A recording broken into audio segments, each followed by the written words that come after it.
Hello and welcome to SpinOff Games, where we collect every regional variant of the world's most popular media franchises. I'm Ace Trainer Ehron, and today we'll be talking about a franchise that needs very little introduction. Pokemon! Originally, we here at SpinOff Games were going to hold off a bit before making Pokemon videos. With Mystery Dungeon DX on its way, we had to go back and replay one of our childhood favorites. Like the Sonic video before this, we're going to spend very little time talking about the main series games, since most people have played Pokemon before at some point in their lives. The short story of Pokemon is, you take the role of a Pokemon trainer, a person who goes out into the world and catches, befriends, trains, and battles amazing creatures called Pokemon. The series first released in 1996 in Japan, with Pokemon Red and Green, and in America in 1998 with Pokemon Red and Blue versions. The main series had little tweaks every now and again, but stuck to the original format for the past 2 decades. However, it's had its fair share of spin-offs, with our subject today being one of the most popular and having spin-offs of its very own.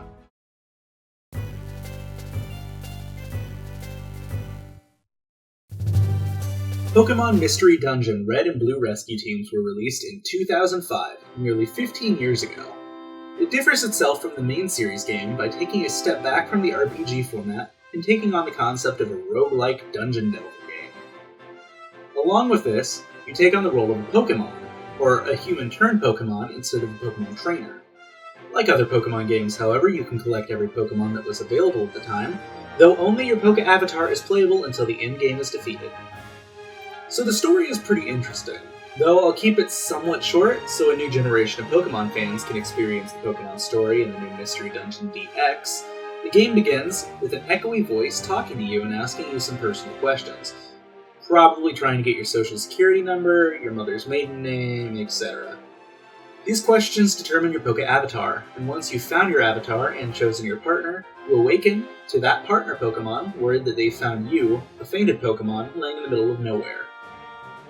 Without giving you a chance to situate yourself, you're instantly pulled away by Butterfree, who asks you and your partner to help rescue her kid, Caterpie. Yes, all Pokemon outside of your team are just named by their species names. Butterfree is Butterfree, Caterpie is Caterpie, Mankey is Mankey, so on and so forth. You rescue Caterpie, who has gone a little too deep into the woods, and form a rescue team with your partner Pokemon. In this world, rescue teams work as groups of mercenaries or rangers who help do a number of different jobs all around the Pokemon world. These jobs include, but are not limited to, delivering items to Pokemon in dungeons, rescuing Pokemon from dungeons, and escorting Pokemon to find their friends who have accidentally ended up in dungeons.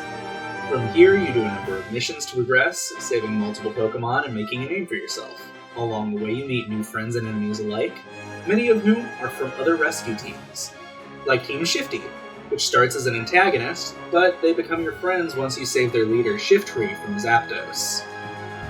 Enough! That is enough fighting! I calm down. Take Shiftry down. Team Meanies is a team made of Gengar, Ekans, and Medicham. They act as the main antagonists for the game, with Gengar revealing the player's status as a human-turned Pokemon at the most inopportune time. And most importantly and interesting is Team ACT. Oh, the big three!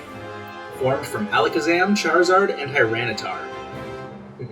Get it? ACT. It's the beginning letter of their names. It's great. We're the top rescue team in the world, and honestly, they're just really cool. As I said before, Gengar tells everybody that you're a human at the worst time. Right after Xatu tells you that the end of the world is about to be brought on by a human turned into a Pokemon. From here, you're exiled from town and forced to go on the run, as teams like ACT and Shifty hunt you down. Along the way, you've got to defeat Moltres and Articuno, and eventually make your way to Ninetales. But I'm going to leave it there for the time being. That way a whole new generation can see the story in Pokemon Mystery Dungeon DX. The gameplay of Pokemon Mystery Dungeon would be fairly familiar to role players. You control your avatar in a tile-based dungeon where you can move forward, backward, left, right, and all 4 diagonals. When you find yourself in combat, you and your opponent begin a turn-based battle, the attack order being decided by who enters the enemy's strike zone first. And if there are multiple aggressors, or you have multiple team members, it then comes down to the speed stat, which acts as an initiative roll. Your base attack, and your main strike zone, is this little tackle that does minimal damage to the enemy without accounting for Pokemon weakness and resistance. Along with that, it only reaches out 1 space, but has the benefit of not wasting any of your Pokemon's PP. Along with the basic tackle, you're able to use one of your Pokemon's learned moves, which have similar effects to the main series counterparts. During our gameplay, using attack moves was nearly constant, but you can also power up these moves by linking them with moves used by your teammates. These linked moves can cause massive damage and will help you take down bosses a little bit quicker. If you don't feel like attacking though, you're able to use an item on your turn. Items in Pokemon Mystery Dungeon vary wildly. They range from the standard items like potions, ethers, reviver seeds, to brand new items like throwable rocks, seeds that have different effects, like exploding, and gummies. Gummies, unlike the other items, are used to feed your Pokemon partners, giving them special abilities or strategies to help you along your journey. You can find many of these items just sitting along the floor of the dungeon, waiting to be picked up, or you can buy them from the town center. The town center works as your team's hub, where you have a bank, a trainer, item storage, and shops. What really makes this place stand out, though, is how each shop owner really has their own personality that shines through the Pokemon's designs. My favorite isn't a shop owner, but just this Snubble. There's Snubble. Snubble. You love Snubble. I love Snubble. God, I love Snubble. There are 2 main shops that you'll be using in this town center. The first one is Cackleon's shop, where you can buy basic items and TMs. The second is Wigglytuff's Club, where you can buy friend areas. This becomes important when it comes to the most important aspect of every Pokemon game: catching all the Pokemon. Up until Generation 3.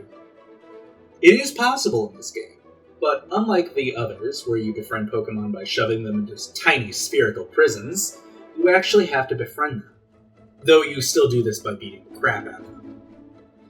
If you have their preferred friend area, and a Pokemon is interested in joining you, they'll ask you upon defeat if they can join your team. Though there are a few Pokemon that can only be unlocked by hitting story points, many are available once you unlock their friend area. Some Pokemon can only be unlocked by evolving, which is only obtainable after the end of the game. And many of the legendary Pokemon can only be caught by defeating the main story. Overall, there is a lot to say about Pokemon Mystery Dungeon Blue and Red Rescue Team, and I'm not sure that I can even cover it all in one video. So, if you're interested in seeing more of the game, check out some of our live streams, where we played the original Pokemon Red Mystery Dungeon, and once it's released, we will be playing Pokemon Mystery Dungeon DX. Really, Red and Blue Rescue Team lives up to my childhood memories, and I absolutely love it.